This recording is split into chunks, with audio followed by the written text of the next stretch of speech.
Hi, this is Mike Oppenheim, and you are listening to Coffin Talk, interviews with the living, a weekly podcast that explores how our views on death affect the way we live our life. This week we have a fellow podcaster, Frank Meeink. He's a former white supremacist, now a human rights activist, standing against the growth of mass incarceration. And we had a little pre-interview talk, and I'm already fascinated, and I have so many questions to ask him. So without any further delays, Frank, our standard triple question at the beginning is, how old are you, where did you grow up, and what generation, if any, do you consider yourself a member of? I'm 47. No, I just turned 48. All right. Just turned 48. Originally from Philadelphia, born and raised there in South Philly and Southwest Philly, two different neighborhoods. And what was the third question? What generation, if any, do you consider yourself a member of? I'm a Gen Xer, but I'm a huge supporter of the Gen Zers. Wow, we have a lot in common. But yeah, so I think because the average person who hears the word white supremacist is about to like delete the episode and never listen to it again. And I did say former, but let's just get right into that. In whatever way you like to tell the story, how did you become one and how did you unbecome one?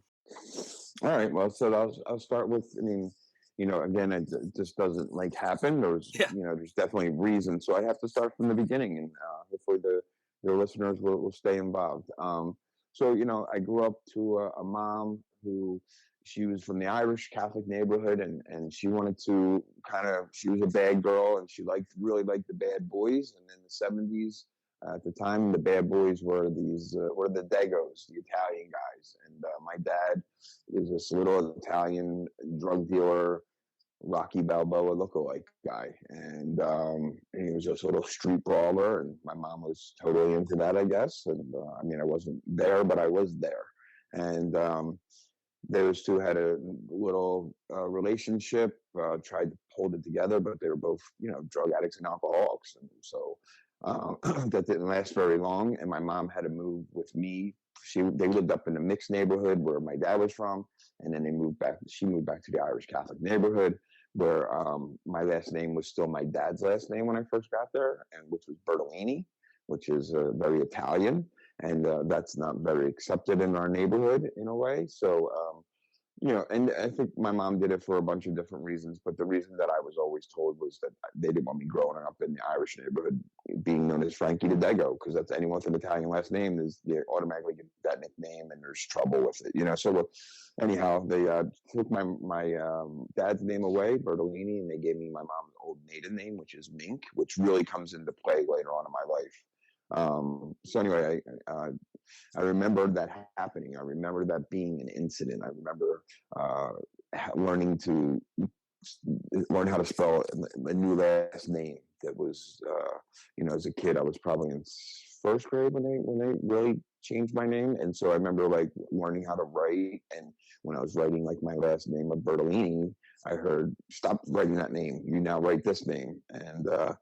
And I can remember this as a kid. It was a little bit shorter of a name, and I was such a lazy student that I was like, "Yes, this is awesome!" Like, yeah, I mean, so anyway, I just had this new last name and started this life in my mom's neighborhood. My mom was still a partier and a drinker, and we wound up moving out of her parents' house, my grandparents, and moved into our own little spot. And I could tell you, I remember whenever I would go to bed and I would hear Aqua Lung from Jethro Tull come on, that the house would start smelling funny, like weed. And I remember my mom would have friends over a good bit, and there would be cut straws and razor blades in the bathroom. And I always knew this is kind of nefarious. I just knew something, but never judged my mom. And I remember those times, every once in a while, we would be on food stamps. And I remember being very embarrassed of that as a kid. I remember being asked to go to the store and in the corner delis in Philly, and you have these, I have to go with food stamps. And that was so embarrassing because I knew you had to rip the food stamps, the food coupons, add the food stamps out of your book, and you had to hand them over to the cashier in front of everybody. And look, man, in South Philly, when you're in the corner delis, everyone knows your business. Let alone everyone's somewhat related with each other. We're all like fourth or third cousins from each other. And, the hottest girl in the neighborhood would come in. And that's embarrassing, to have to pull out food stamps in front of the hot girls in the neighborhood. So I remember having just a little tweak of like something's not right. And my mom wound up getting married to a guy who was just an abusive, drunk, drug addict who hated my guts. I mean, he hated me from the day we moved. My mom let him move in the house. It was now his house, and I kind of wanted a dad around because I didn't really see my real dad. But this guy was just not a good human being to me. He's a child guy, but he was ruthless, and he used to talk about always beating the Italian out of me because he knew I was part Dago, Wow. so I'd always hear stuff about that. And so anyway, I would go to school. I'm always grounded. I'm always in my room. I'm always grounded. Like I was grounded for every little thing, and he liked putting his hands on me and physically, not sexually, but he just, he likes smacking the crap out of me here and there. And eventually I'm going to school. I'm getting in trouble at school because it's the only time I get to hang out with my friends. And,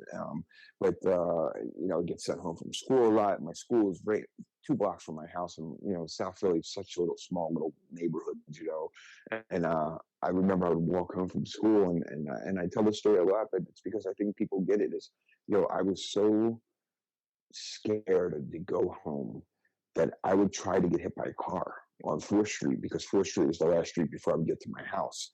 And I used to plot it out. Like I was like, today's the day. Today I'm just going to jump out in front of back then I'm dating myself, just mid 80s. And there was like Yugos, like little Yugos, the little cars. Oh yeah, yeah. If I get hit by one of them, I know I'm not going to die.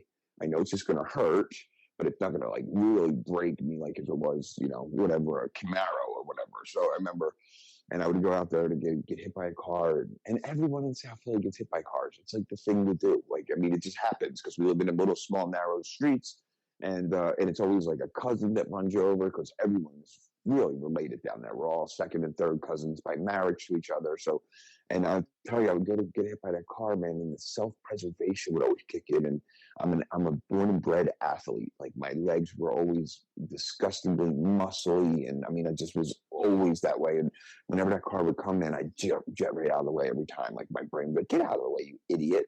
You don't want to get. And I would go home, and I would feel like such a loser. Like you can't even get hit by a car, dude. That's how bad your life is. Like you want to get hit by a car and you can't. And so one day I go home and I walk in my house and my stepdad is waiting for me because I got that school. I called home and said that I was getting sent home early because I, got into a fight or I forget the exact melee that had happened at school. But I go home and as I'm walking in the house, man, I didn't see him at first, and then I just seen him, and boy, he just pummeled the crap out of me and told me to pack my stuff. I'm gonna move it. Move with your real dad because your mom don't want you no more. I mean, he loves saying that stuff. He used to always tell me that my mom doesn't want me anymore. I mean, he was pretty ruthless. Wow. So this was his chance. He was like, pack up your stuff. You're moving with your real dad, the dirty Dago. Go live up there with him. See what you like up there. We'll see how great you had it here. And I was like, I'm gone. I don't care if my dad lived in a cardboard box, man. If I get out of this prison that I was living in, it was a bully that basically monitor my every movement in my house. So anyway, I get to go move out with my dad. My dad lives in a very rough neighborhood, really rough. And my dad has a little bar, which is a little neighborhood tavern, which was like the ghetto bars of the ghetto bars. And I'm not joking. It was not always sunny in that bar. Nice. So. That was my dad's deal. He just worked and sold drugs and sat in that bar all the time. That was his deal. And that's where all the boys hung out. It was his friends. It was his social. So it was everything. So then I had to go to a new school called Pepper Middle School, which was an all-black school. And I was this white kid that was a little bit of a skateboarder who was an athlete. And so I show, April. And the thing was, about probably beginning of April, I show up at this new school. So I'm the new kid, let alone I'm a white kid, let alone I'm a skateboarder. And I'm like this extremely, really talented athlete. And so I'm trying out for the sports teams, trying to make it into school. I'm making it on these formerly all blacks teams. I'm on the baseball team. I'm playing, whatever. I'm just, anything I tried, I got on. And coaches liked me because I was just a good athlete. And so, but the outside of that school was horrible. In that school, if you were a boy and you had to drop a deuce, you didn't do it at school because you were very vulnerable in that situation. So you it was just very scary. And there was And so I started hating. I seen, I was getting jumped. I was fist fighting. I seen other white kids getting jumped. I seen other black kids. If you were a smart black kid at our school, you were just as vulnerable as we were. I mean, there was kids that won't even raise their hands to answer a question in our school because everyone like at the time it was like Urkel. You know what I mean? Like we were Urkel. Okay. You know what I mean? Yeah, so I'm totally getting it. Yeah. Yeah. So like it was bad, and so I remember I would just run home. So real quick, I'll tell you the story. Is Sure. what I used to do is I would cut schools. So now I just stopped going to school altogether. I was like, I'm not going back. I would just take the trolley and the L train, or take the trolley over to the train, and I would take the train down into Center City, and I would just hang out in Center City and use my school tokens just to come back the same way. So anyway, I would go down there, every couple of days I'd go down there, and I used to go and sneak in Ben Franklin's museum, his house. It's a really cool museum. And so what I would do is I would wait for this, because other school kids were there at school time. They were there on class trips, and I would sit outside the back door and I'd wait for the class trips to come out the back door, and I'd run in, and sometimes they would leave all their lunches there because that would be like their lunch spot. So they would like leave bags and they go over to the Liberty Bell, then you come back over and eat lunch. And of course, I would just go dip in their lunches and, have free lunch. And so, but anyway, I would go around this museum and I would just study Ben Franklin. And we looked at all his exhibits and all of his experiments. And I would go listen to his speeches, that they had these little model things, would do his speeches that he used to give over in France to try to get them to help us in the Revolutionary War. It was just a really cool, super cool museum. And I used to go there all the time. And a year later, when I go back to school, funny story is I'm at my class one day and they say, hey, we're going to go on a class trip to Ben Franklin's house and Liberty Bell and all that. And I'm telling everyone in school, I'm like, yo, you don't get it. I sneak in that place, man. I know all, and I'm telling you, I sneak in the back. I know all the exhibits. Wait until I show you this, show you that. And I was like, yeah, okay, cool, Frank, but whatever. So, but I'm like so excited. Anyway, we show up to go to that museum. And when you go through the front door, there's a big, huge sign right at the front door, which I had never gone in the front door, says free admissions. And I'll tell you, I never liked that museum ever again because I loved it when I was stealing the knowledge. Wow. So, and I became this actually, and I'm still to this day, Franklin is one of my idols, one of my people I look up to. So cool. Yeah. So anyway, that summer before that happens, so I graduate from school. I missed the last 40 days of school, and they still graduate me because it's Philadelphia Public Schools, and it was just the way it works. So I graduate from school, so I got to go do whatever I want for the summer since I passed. And I went to go up to my cousin's house up in by the Lancaster, Pennsylvania area. Okay. And so they were my mom's side of the family. They moved up there years earlier. My cousins hated it. They were South Philly kids, and now they live where all their neighbors are Amish or Mennonites. That's it. It's like my uncle literally bought a farm and bought a house on some property. It wasn't like a full-on farm, but he had chickens and stuff. But there was Amish people that were right next door, Mennonite people that were right next door who all had cow pastures, and it was amazing to go up there for me, because it was just a break for me. And so this summer, I'm going to go up there. I'm just living in my dad's neighborhood where there was just shootings. We lived catty corner to the the Pascal Street housing projects. It was just, so now this is like a huge break for me. And my cousin that lived up there, I really looked up to him. And he was kind of the skateboarder, punk rock kid. And when he was in skateboarding, that's what got me into skateboarding. When he got into punk rock, it got me into punk rock. So I couldn't wait to go hang out with him that summer. And he wasn't a skater punk rocker anymore. He was shaved bald, part of this neo-Nazi skinhead thing.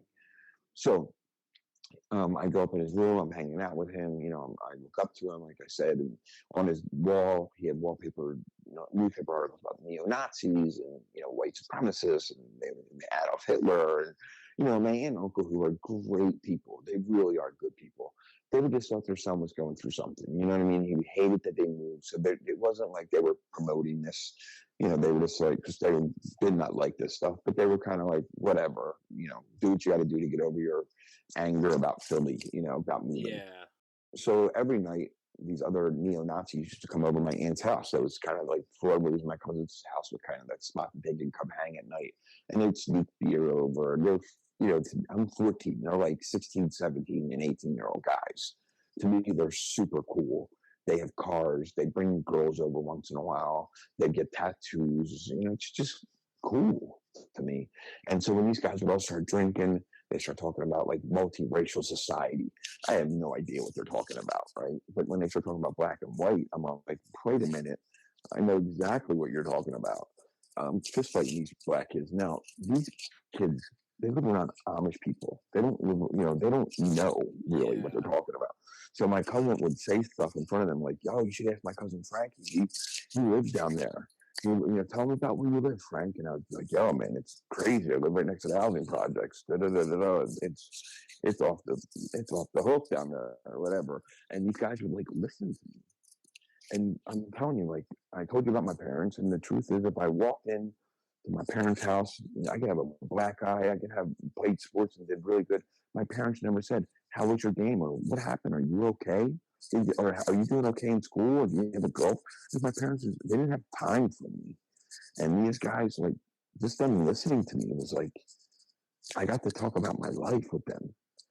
So one night we all go to a concert hall. I'm like the little skateboarder, little punk rock little skateboarder kid hanging out with these neo-Nazis. I think they're cool. And when we go to these nightclubs, all these other neo-Nazis would show up. And I'm just like, and I don't know the other neo-Nazis. So my cousin would have to say to them, like, yo, we're going to go into this nightclub and go beat up all these other people. Don't accidentally beat up my cousin, because I still had hair and they don't know because I didn't look like them. So they're like, so my cousin would make a joke like, don't accidentally beat him up, whatever. And they were like, oh, we got him. These big neo-Nazis would put me on their shoulders and go into these, punk rock clubs and dance pits and kick and punch. And I'd be on their shoulders, kicking and punching with people. And then eventually all the neo-Nazis would get kicked out because we were there starting all this trouble. So what would happen was they kicked us all out, and I would stand outside with them. And the nightclub it'd be time for everyone to leave the nightclub. It's time to go home, and people would not come out, or they wouldn't come near us. They would walk the long way around us, and you would see when they would have to come near us or even look at us, they had fear in their eyes, and I love that. Are you kidding me? Like, I feared every. I'm going to be real honest about who I was back then. Yeah. I might have been a 14-year-old athletic kid, but I was so full of fear. I feared my parents. I feared my step parents. I feared my school. I feared if I was going to get enough freaking food to eat some days, and now people are going to fear me. And I love that feeling. So that night, after one of the concert halls, they bring me up to a friend's house. There's a bunch of neo-Nazis there, shaved heads, Sig Highland, playing white power music. And they were, one of them said, yo, when you want to shave this crap off your head? Oh, and I was like, I'll do it now, man. Like, is this an offer? Like, and they were like, you want to do it? I was like, I love it. Yes, let's do it. And every guy that was there that night, there was like probably, 10 guys, whatever, that were at this little thing. Each guy would grab the clippers and like did one row of my hair, and he'd be like, white power. Another guy would be like, yeah, Sig Heil, what's up, And then they, some guys, that knew me were friendly with me already, that knew me better than the other guys would, shave my head and slap me in the head, and you'd be like, that's it, Yeah. But I was in. Wow. How you got in is now very clear. And then I kind of just want to skip over the part of what you did while you're in. What would be a possible solution to what happened to you? I can't think of anything that would prevent what happened to you from happening. Does that make sense? Yeah. Well, I mean, there was nothing back then. There was nothing. Yeah. Yep. I mean, there's stuff that we can start to do today, and it's a lot of early childhood development type stuff that we need especially in our inner cities. What we really need to tackle this problem that people like me, because there's unfortunately, there's hundreds of thousands of kids like me. Yeah, no, I mean, that's why it's like, because I used to volunteer in inner city Oakland, and I mean, I've seen in the 2000s a lot of what you were describing, so I know no one there would like know who Steve Urkel is nowadays, but I know exactly what you're referring to, and like, also a kid's desire to fit in is 1,000 times more important than anything else, as it should be, which is kind of odd, but it should be. Like, fitting in as a child is very important. It's important to feel loved, and so when these, it's the same way a gang member gets initiated. It's exactly, I mean, it is a gang. One of the reasons I wanted to have you on is that I'm concerned that we're lumping a problem that is different and deserves a different name under the word white supremacy, like as if it's, let's just eradicate the ideology of a racial hierarchy, when really what you described to me is what happens when someone ingests too much fear. So I mean, and I know you do work with this, so let's kind of like I guess, go into that. Hey everyone, if you're a fan of the show, please head over to mikeyop.com and click the subscribe button. It's the best way to support us, and it's free. That's MIKEYOPP.com. Thanks. So yeah, just real quick is that Yeah. my life had changed when I was 19. I got out of prison, and I kind of seen the system is kind of set up in a bad way. I've seen a lot of kids that were in prison that should not have been there, or were getting black kids that were getting triple the time I got. I kidnapped an Antifa member, or not, they're not really a member, but a person that bought into the Antifa lifestyle and that movement. Mhm. And so anyway, I get released from prison. I only had to do like 3 to 5 when there was kids that did way less than me from Chicago who were getting 16. Wow. So there was Wow. like things like that I seen. And then, and just the love that people were starting to show me. A Jewish man gave me a job. So, and he showed me that I was actually a smart human being and stuff. So, so what I do today is I had a profound moment about almost 4 years ago now. I after I got out of the neo-Nazis, when I was in the neo-Nazis, we weren't allowed to do drugs. No drugs allowed at all. If you did drugs, they'd kill you, because all the illegal activities that we were doing, robbing banks and kidnappings and the killings and stuff, drug addicts are always the first people in your crew to snitch on you, always. Okay. So no drugs were allowed. Plus, we didn't think it was whitish to do drugs. And plus, my parents were drug addicts, so that fit so well for me, because I really hated my parents. You know what I mean? Yeah, totally. So anyway, I then got into drugs and kept, try to get sober here and there. I had 25 years trying the program, but not getting it. And about 4 years ago, just to fast forward 4 years ago, man, I was going through a divorce. I lived in Iowa. I was coaching hockey, had the perfect life, the farmhouse in the city of Des Moines, picket fence, the dog, the kid playing hockey. I was coaching hockey as a profession now. Things were going great, and I started to relapse, and some bad things came out in this divorce I was having with my wife, and I basically almost lost my mind, man. And what happened was, because I have to give credit where credit is due here, is in the middle of my divorce, I'm relapsing, and I'm dating. I find out that I'm Jewish by blood. Like, amazing. Wow. The Meeink, the last name Meeink, which I had no idea whatever it was. I just knew it wasn't Italian. We never looked up to it. It was like, as long as it wasn't Italian. But now find out that it's Ashkenazi Jewish. Wow, that's crazy. Right? So now I've been a civil rights activist for years, doing tons of civil rights stuff, getting people out of the neo-Nazi movement, coaching hockey programs to generate more black kids to come play the game, doing all this. Then I find out I was Jewish. It was amazing. Anyhow, in the middle of this divorce, I find like the one Jewish girl in all of Des Moines, Iowa. There's not a lot of them, but I found the one, and I start dating her.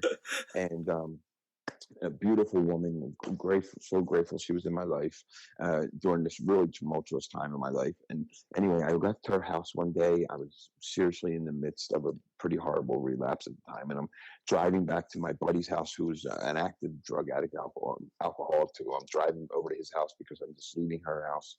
And I had a no contact, not no violence. There was just a no contact between me and my ex-wife because of the arguing and the stuff coming out about both of us. Whatever. I don't want to tell anything about her. Me and her great friends. We're great friends today. But at the time, it was just, we weren't allowed to talk to each other. And I refereed a hockey tournament to go see my kid and broke the no contact. Got out of jail. I burnt everything to the ground again, like drug addicts do. I burnt everything to the ground, and I'm leaving this girl's house, going over to my buddy's house where I'm staying, and I pulled over to this church, and just was so broken that I was screaming up to God. And I'm telling you, this is the truth. I was screaming up to God, please fucking kill me, because I don't want to kill myself, because I know through the life that I lived that everyone I know that has ever killed themselves, especially to their children, that you don't get rid of the pain, you just now pass it back to them. So I knew that part, right? So I'm sitting in this church parking lot and I'm screaming up to God, please effing kill me. Let a Mack truck hit me, let a telephone pole fall on me, let me get a major car accident, something, so I just don't kill myself. Please, please, please do this for me. I can't take this pain anymore. I'm crying and I'm screaming up to God. And while I'm doing that, my phone rings, and it's that girl. And I'm like, oh, what the hell? I pick up the phone. I'm like, what? And she's screaming, crying. And I'm like, what is wrong with you? And she says, please get back to my house. My sister just killed herself. Oh my God. And I'm going to tell you that for whatever reason, the whole world stopped for once. But I had a blinding light moment in my life. Wow. Everything stopped. And this voice came to me and said, go to California. I have work for you. And now, go to California was because there was a man here that I met 12 years earlier when I was making a TV show for AMC doing interventions on neo-Nazis. Just 12 years prior, I just happened to be doing the show, which it never made to air. I mean, I have the pilot episode. It's actually on YouTube if you want, I could send you it. And yeah, so while I was here, I was in the program, and while I was at a gathering of our peoples, one day this man came over to me out of the blue, and that was just 12 years earlier. Came over to me and goes, a fellow Heb, meaning a fellow Jewish person at a meeting. And at the time, I didn't know I was Jewish. So my first response back to this man was, I'm not Jewish, dude. I'm actually a former neo-Nazi I'm here doing a TV show about doing getting people out of the movement. And he's like, well, you look like a Jew to me, so whatever. Because he's a Jewish man. And so now I'm finding out I'm Jewish. And when that voice said, go to California, it meant call this guy. And I called him and I said, I'm going to come out and you're going to, be my sponsor, and you're going to, what I call my recovering rabbi now. But I said, you're going to be I'm coming out to LA. You're going to sponsor me because I'm losing it. And he's like, sure, come on out. And so I came out. So I listened to that voice. I came out to LA, and this man took me by my hand and walked me 12 steps closer to God. And in that time, I finished this conversion over to Judaism, which for me, and this is my story, and for your listeners, you do you, because that's the best thing about Judaism. We don't preach our religion. You do you. But I'm telling you, for me, it was like when you put a zipper on a coat and you zip it up and the teeth just come together perfectly. Finally, this recovery thing with my belief in a higher power, which was through Judaism, just zipped up perfectly for me. Like I just started getting it. And so my activism today, because the job that God has for me, is I got to testify in front of the United States Congress, the Civil Liberties and Civil Rights Commission in 2020 about friends of mine that were neo-Nazis that all became cops, because it's a very wide range of people in that movement that are always like, look, don't get the swastika tattooed on you. Don't do the crazy things. Like, stay cool and just become cops and get in the military. And so I had names, I had rankings, I had police departments these men were in, and I just never brought it up before until I did this article. And so anyway, I go and I not testify against anyone. They just brought me in front of like AOC and tons of different congressmen and people who listened to me and took and checked out every word I said. Just want everyone to know, every word I said, they researched to make sure that I was not, pulling their chain, and it was true. And as soon as that happened, the death threats from police and from neo-Nazis was crazy. So I had to go in hiding, and I went and hid out on a boat for 2 years. Wow. And I just started going, this is my job. And plus the feeling, like you were talking, my feeling that I see mass incarceration, how I want people to understand this, and people really need to listen to these numbers because they are real, they are factual, and they are in our face right now, is that we have 34% of the world's women's prison population, and we are only 3.7% of the 3.8 going down to 3.7 because we're shrinking 3.8% of the world's population, but we have 34% of the world's women's prison population, and it is all mostly poor women of color that we have learned to just put them away. And it's not, and for all the people that scream, well, they've done something wrong. No, mass incarceration isn't the upstate prisons anymore. It's the growth of the American county jail system, which benefits, and this is, people are going to scream he's anti-cop, it benefits the police, it benefits the local sheriff's departments when they have people in county jails. They get paid by tax dollars for every head they have in there every night. So if they hold someone for 2 weeks or 2 months, every time those people are in there, they get money. And it's become this money-making thing, and it's real, and it's in front of us. And we can stop this, and that's the job that God gave me. My God said, I want you to go stand up for the poor, because I talk to tons of different religious people in my life. I'm very active in my religion, and I'm very active in talking with other people because I don't judge. We all believe in the Abrahamic religions. We all believe in that one God. And so that the Sikhs believe in one God, and so do the Native Americans. So we all got it right. We just got to believe in the one. That's my belief. But on top of that, whenever you read that book. You could take whatever stories you want out of it, and you could try and be against gay marriage if you want out of it. Fine, I don't care, or whatever you want to believe. You could be against abortion. You could do whatever you. But there's one thing that keeps stapling throughout most of the book, is that it's stand up for the poor, take care of the poor, and we're not doing it right here, right now. So I know that I have my God on my side to keep doing the speaking that I'm doing and getting the word out that we need. And there are real solutions. They're not just defunding the police. It isn't that. Because look, we need to fund homicide divisions. We need to fund rape divisions. We need to fund missing children's units. We need to fund them and double fund them. But stop funding the traffic stops, the pulling of Black people out of their cars for not using a blinker. We need to start putting that under control, because that is what's building mass incarceration.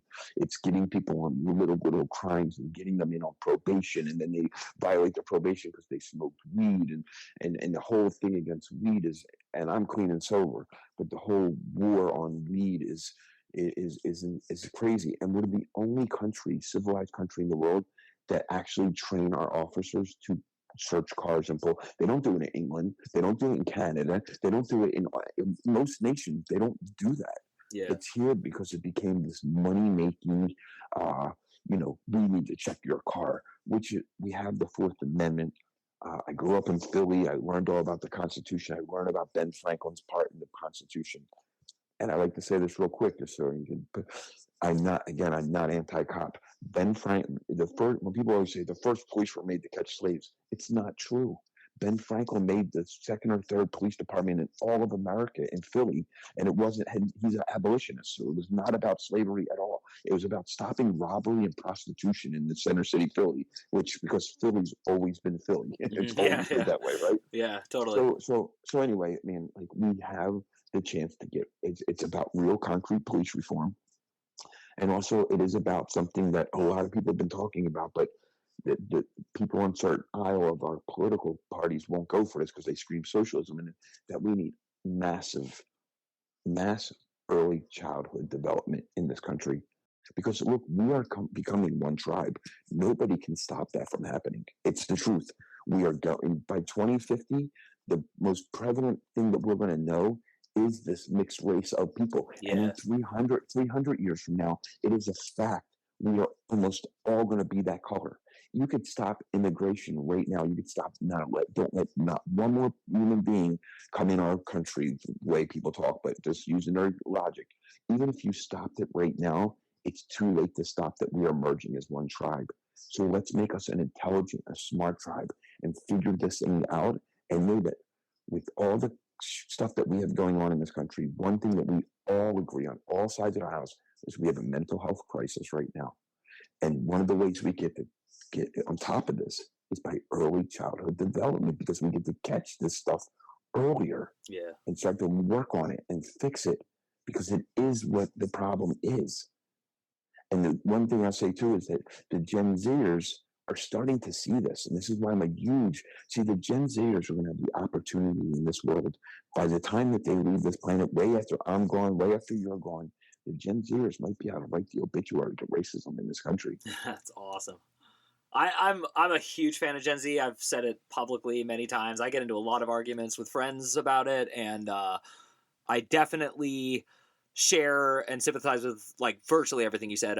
My take on Judaism is a little different because I was raised Jewish and I have a lot of Jewish in-laws, and so it's a different take on the same conclusion though, which is, like it or not, what people call change isn't really change. It's evolution. It's happening all around us. And if you stand in the way of it, it's going to hurt.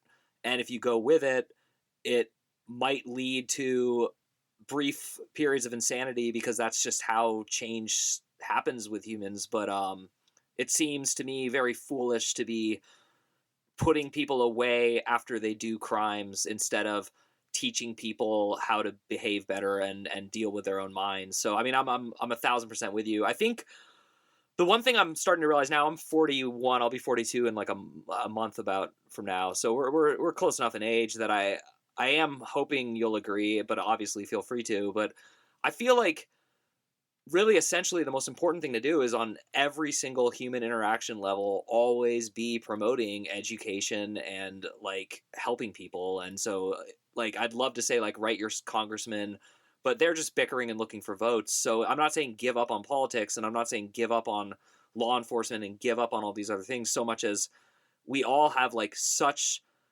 great chances to make huge important interactions in small interactions. And like, just the guy who was Jewish and hired you, and before you knew you were Jewish, and just showing people kindness is so important. And so it's weird because the only thing about Gen Z that I'm a little worried about is very often the louder members of it are not showing kindness. You noticing that? I do, because I work a lot with a lot of transgender people. Just the work I do. I also have a restaurant that I manage here in LA, and I have stressed this to some of my friends, is like, when my generation make a mistake and call you by the wrong gender, by whatever, Yeah. is to be kinder to us, that we don't know, and just Exactly. to say like, hey, I'm a woman. Understand that I want, and not be like, and not scream at us, and not scream that we're racist or bigots and stuff. Like, be kind to us, because we don't know. We're learning too. So just to be a little bit more kinder with us, and it absolutely is a staple of that. And the thing about the Jewish man that hired me, he hired me when I still had a swastika on my neck and I still shaved my head. Like the act of kindness. He said it because at the time I still had beliefs. Yeah. And when I asked the buddy who got me the job, I said, "Does he know what I believe?" He goes, "Yeah, he doesn't care what you believe. Just don't break his furniture." I mean, I love it. I think that's a great anecdote, not to end the interview with, because I'm still going to let you say your last piece. But I like that, to punctuate that, because I think really that's all I'm asking people who are listening to this is like you said, everyone just has their own path, and everyone has this like blinding white light moment. Or maybe everyone doesn't, but I think most of us do. And I think if you don't lean into that light and you ignore it or you resent it, life is just going to capitulate on itself and get harder and harder for you. Meanwhile, listening to it and then going on with your life and then just telling people like, this is my mission and I'm driven and I'm doing it, but peacefully, is so important. So with all that said, and again, I mean, I wish I could give you more time and hear even, longer parts of your story. But I did just want to get to the parts that you spent a lot of time talking about, which is like how we can help each other and what we can do. So you did tell me in the pre-interview that you have a podcast and that's part of your activism. So I'd love to let you just kind of share and talk about that, and then we'll wrap things up. Sure. So I have a podcast. It's called The Frank Meeink Show, because I'm not creative and don't come up with any good names. So it's always geared towards social justice, real social justice. Again, it's not just screaming at the system. It's ways that we get to fix it. And there are ways that have already happened to where when the police do something wrong now, what we get to do, and we're allowed to do this, want everyone to know that, is that we get to flood their stations with phone calls. Now, you don't get to call the 911 because that's against the law, and we need for people to be able to get access to get life-saving help. But we get to call all the numbers and just keep calling and keep saying like, yo, like whatever the incident was, you could say, yo, this is unacceptable anymore. And they're going to start hearing it, right? So it's just this, so you just keep on top of this stuff. And I'm telling you, there's thousands of us doing it right now. The police are getting sick of it. They are starting to learn. I love it. We're all children of God, and we need to stand up for one another.